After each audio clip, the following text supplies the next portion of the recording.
with the next topic, factors influencing the selection of material for pharmaceuticals. कौन कौन से ऐसे फैक्टर्स होते हैं जिनमें फार्मास्यूटिकल में यूज़ करने के लिए उन मटेरियल्स को यूज़ किया जाना चाहिए जिसकी प्रॉपर सेफ्टी प्रोफाइल हो और उससे किसी भी डैमेज के चांसेस ना हो। So starting with the first slide, the factors influencing the selection of materials are: there are number of equipment used in the manufacture of pharmaceutical bulk materials, bulk drugs, antibiotics, biological products etc. बहुत ही अलग, जैसे metal, plastic, glass, बहुत सारे materials होते हैं जिनको हम use करते हैं मेटलिक, नॉन मेटलिक, फार्मास्यूटिकल में अलग अलग वर्किंग के लिए। In addition, several accessories such as containers for processing and packaging of finished products are also used. Drugs और प्रोडक्ट्स को यूज़ करने के साथ साथ कुछ ऐसे कंटेनर्स और पैकेजिंग मटेरियल्स के लिए भी हमें मेटल के सिलेक्शन की ज़रूरत पड़ती है। A wide variety of material can be utilised for the construction of equipments plastic के, मेटल्स के, मोस्टली ग्लास के भी होते हैं। ऐसे बहुत सारे मटेरियल्स के इक्विपमेंट्स बने होते हैं।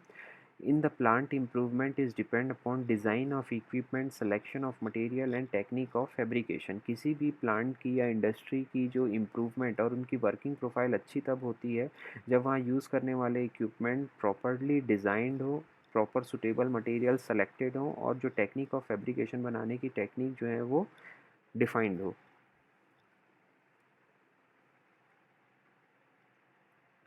मोस्टली जो मटेरियल्स होते हैं कंस्ट्रक्शन के लिए बहुत सारे फैक्टर्स पे डिपेंड करते हैं, बट तीन इसके मेजर फैक्टर हैं: chemical, physical and economical factors. ये तीन ऐसे फैक्टर्स हैं जिन पर मटेरियल का सिलेक्शन डिपेंड करता है।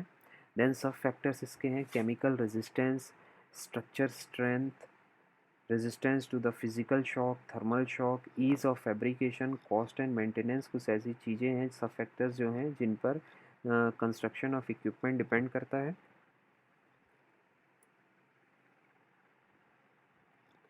नाउ पहला है आपका केमिकल फैक्टर्स। केमिकल फैक्टर्स अब क्या होते हैं? They contents should not alter the property of the material with which the vessel is made. When these are in contact with each other, the effect may be understood in the two ways.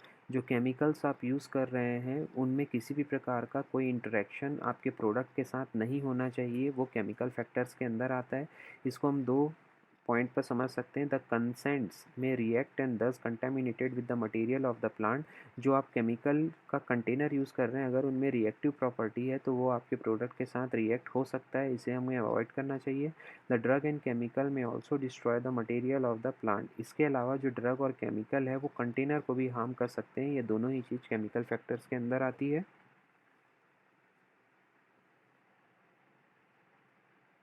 First one, product may contaminated by material of the equipment and led to instability, decomposition, physiological effect. It may also affect the physical properties of the product like appearance and color. जिस container में आपने अपना product रखा हुआ है अगर उस container का मटेरियल रिएक्टिव है तो वो आपके प्रोडक्ट को इनस्टेबल कर सकता है, डिकम्पोज, और उसको फिजियोलॉजिकली उसके एक्शन को डिस्टर्ब कर सकता है जिसकी वजह से उसका कलर और अपीयरेंस भी डिस्टर्ब हो सकता है। एग्जाम्पल है presence of traces of heavy metal decompose penicillin. Penicillin अगर किसी हैवी मेटल रिलेटेड कंटेनर में है तो उसमें ट्रेसेस ऑफ हैवी मेटल्स दिखने लगेंगे पेनिसिलिन में।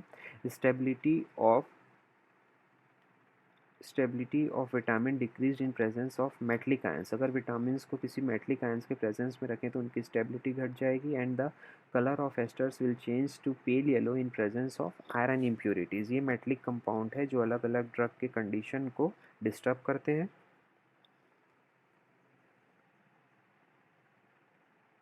सेकेंड वन, कैसे ड्रग आपके इक्विपमेंट कंटेनर को डिस्टर्ब कर सकती है। The solution come in contact with the equipment generally corrosive in nature. In addition the equipment are expose to extreme pH temperature and pressure. They may also cause the chemical disturbance.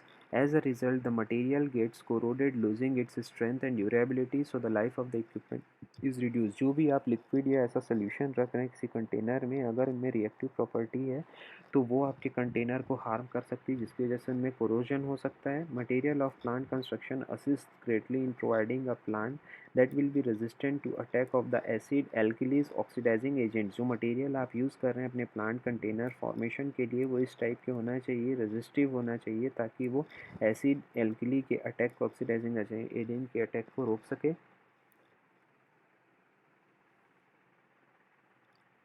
Now physical factors में क्या क्या चीज़ें आती हैं, जैसे कि strength.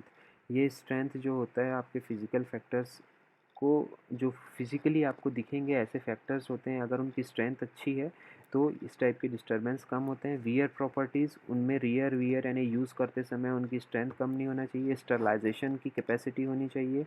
Cleanliness, during the time of cleaning किस type के मटेरियल आपको यूज़ करने चाहिए। मास, उसका मास कितना होना चाहिए, वज़न कितना सह सकता है, ये भी आपको प्री डिटरमाइंड होना चाहिए। थर्मल कंडक्टिविटी एंड एक्सपांशन, कोई हीट रिलेटेड सब्सटेंस या मशीन में ऑपरेट करते समय उसकी प्रॉपर्टी लॉस नहीं होनी चाहिए। ईज़ ऑफ फैब्रिकेशन, बनाने का तरीका बहुत ही आसान होना चाहिए। एंड द ट्रांसपेरेंसी, ताकि आप आर पार उस चीज़ों से देख सकें। ये इतने सारे फिजिकल फैक्टर्स हैं जो आपके वर्किंग को, कंस्ट्रक्शन ऑफ इक्विपमेंट को आसान बनाते हैं। नाउ फिजिकल फैक्टर्स के अंदर ही है strength. In a compression of tablet, dies and punch should have sufficient mechanical strength to transmit the applied pressure and otherwise tablets are poorly formed. अगर हम पंचिंग मशीन के अंदर पाउडर को properly compress नहीं करेंगे, जो उसके पंच हैं अगर उनमें स्ट्रेंथ प्रॉपर नहीं होगा, तो आपकी जो टैबलेट है वो लूज बाइंड टैबलेट होगी और आसानी से उसके कैप और बॉडी सेपरेट हो सकते हैं। कैप और body in the sense upper और लोअर पार्ट उसके सेपरेट हो सकते हैं। Glass satisfy the property of strength but is breakable. जो ग्लास होते हैं वो आपकी स्ट्रेंथ, ग्लास सेटिस्फाई स्ट्रेंथ को प्रॉपर सेटिस्फाई करते हैं, बट ये ब्रेकेबल हो सकते हैं। Here aerosol container must withstand pressure as high as 960 kilo pascal to 1.20 mega P A at 55 degree Celsius. ये जो एरोसोल हैं आपके कंटेनर के, वो must withstand with the pressure as high. ये जब आप एरोसॉल से किसी प्रोडक्ट को अपन प्रेस करते हैं तो उनमें प्रॉपर क्वालिटी होनी चाहिए, ताकि प्रेस करने पे एरोसॉल का प्रेशर, इतना प्रेशर 960 टू 120 एमपीए का प्रेशर वो सहन कर सके। Tin plate containers can satisfy this condition. जो टीन प्लेट के कंटेनर्स होते हैं ये इस कंडीशन को सेटिस्फाई करते हैं। हाउएवर प्लास्टिक इसको नहीं सहन कर पाते, इसलिए जो एरोसॉल्स वगैरह होते हैं उनकी मैकेनिकल स्ट्रेंथ प्रॉपर होनी चाहिए। नाउ वियर प्रॉपर्टीज़ का मतलब क्या होता है। Wear properties becomes important when there is a possibility of friction between the moving part. अगर कोई रिवॉल्व होने वाली चीज़ है उस मशीन में, तो घूमते समय, वर्किंग के समय उनकी स्ट्रेंथ कम नहीं होनी चाहिए। During milling grinding, the grinding surface wear off and this material will be incorporated into the powder as impurities. अगर कोई मशीन रिवॉल्व कर रही है, घूम रही है तो उनके ग्रिंडिंग सरफेस पे ये मटेरियल इनकॉर्पोरेट या पाउडर डालते समय कोई भी वियर स्ट्रेस नहीं होनी चाहिए।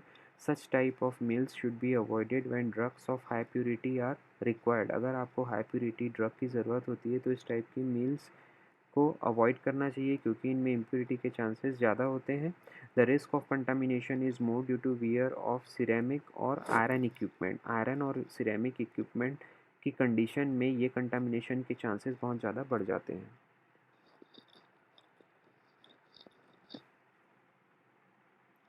Now, sterilization in the production of parenteral products, antibiotics, and biological sterilization is an essential step which is obtained by the autoclaving. Autoclaving एक इक्विपमेंट होता है जिसमें हम किसी भी प्रोडक्ट को स्टरलाइज करते हैं मॉइस्ट हीट के through.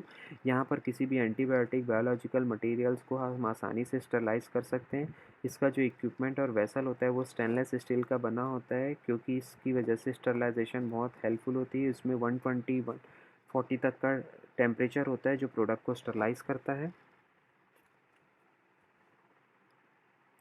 Now cleaning, smooth and polished surface होने से क्लीनिंग बहुत आसान होती है। स्टेनलेस स्टील ग्लास के जो प्रोडक्ट होते हैं उनमें क्लीनिंग बहुत आसान होती है।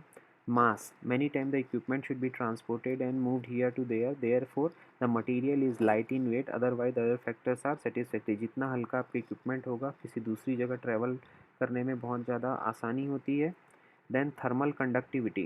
In industry, sometime equipment such as evaporator, dryer, steels and heat exchangers are used for good thermal conductivity material. ये जो evaporator, dryers, steels होते हैं, इनमें अगर हम good कंडक्टर, जो हीट के गुड कंडक्टर हैं, अगर उनको लगाया जाए तो इनकी एफिशिएंसी बहुत ज़्यादा होती है इन इक्विपमेंट की। जैसे आयरन, ग्लास, ग्रेफाइट ट्यूब्स होते हैं, ये फैब्रिकेशन के लिए यूज़ किए जाते हैं, जिनमें हीट एक्सचेंज बहुत ही आसानी से और बहुत ही फास्ट होता है।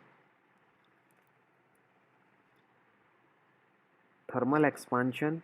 If the material has high coefficient of expansion, the design of plant may be greatly complicated. अगर उनकी हीट कोफिशिएंट एक्सपांशन बहुत ज़्यादा हाई है तो उनके फैब्रिकेशन में बहुत ज़्यादा डिफ़िकल्टी होती है. The increases should be able to maintain the size and shape of equipment and working temperature. ये जो बढ़ता हुआ एक्सपांशन है ये मटेरियल के साइज़ और शेप के ऑफ द इक्विपमेंट को बियर करने वाला होना चाहिए. The material should be able to maintain the size and shape of the equipment at working temperature. Same is here. जो मटेरियल भी होता है वो आपके साइज़ और शेप को बियर करने वाला होना चाहिए. Now ease of fabrication. During the fabrication,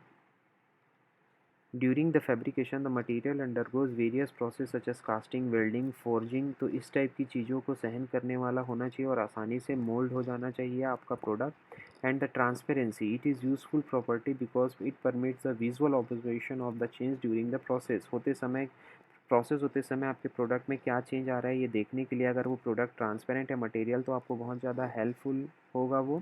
for this reason borosilicate glass shall been use increasing use in the construction of reactors and fermenters. Mostly reactor fermenters construction के लिए borosilicate glass use किया जाता है.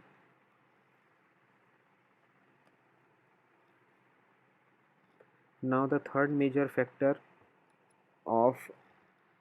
factors that involved in the selection of pharmaceutical material, that is economical factor. Cost and maintenance of the plant is economical. It is made up of three parts: the basic cost of the material, fabrication cost and scrap value of the plant at the end of its life. ये तीन चीज़ें होती हैं जो economic factor को decide करती है. एक तो बेसिक कॉस्ट क्या है मटेरियल का, उसके बनाने में कितना खर्चा आ रहा है, and the scrap value of the plant. Plant की स्क्रैप वैल्यू का मतलब क्या होता है कि कितने दिन तक प्लांट चाहती है कि वो इक्विपमेंट कितने साल तक उनको चाहिए और उसका काम है. It can happen that apparently expensive material will be the most economical in the long run. जो एक्सपेंसिव मटेरियल होते हैं वो इकोनॉमिकली थोड़े हाई होते हैं. Example, the substance with better wearing qualities and low maintenance cost जो होते हैं उनकी इकोनॉमिकल प्राइस बहुत ज़्यादा आती है क्योंकि वो लंबे समय तक चलते हैं.